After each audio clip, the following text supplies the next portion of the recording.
Hello, this is problem 19 of a 50-part series of problems from Orgo 2. So now if we do look at this reaction here, what we see here is that we have an alkyl halide, right? Reacting with we don't know what, forming this product. Now, if we think about this reaction, they're saying what paths 1, 2, or 3 can actually go from here to here or lead to that product.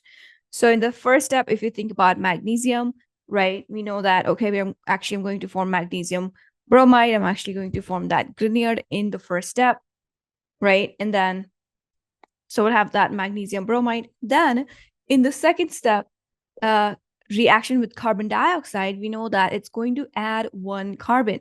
Now, if you look at the difference between the carbons of reactant and the carbon of products, what we see here is that we have phenol, 1, right? And then 1, 2, 3, 3 carbons. And then over here on the product, we also have 1, 2, 3, and 4. So we have added 1 extra carbon in the product. And if we think about how that carbon gets added to that reactant is via carbon dioxide, followed by hydrolysis, will actually give us that product. So yes, path A is the path that can help us go from this reactant to that product.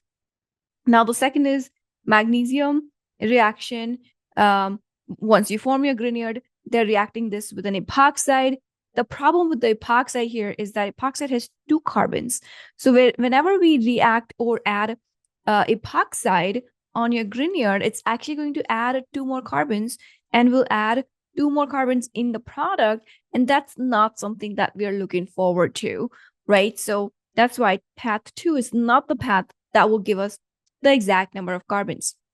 Now, if you look at the third path, again, reaction with NaCN does add 1 more carbon because of the presence of that carbon on CN, right, over here, over in your alkyl halide. And then with hydrolysis, it will just give you the carboxylic acid. So path 1 and 3 are the paths that are leading us to the formation of that product.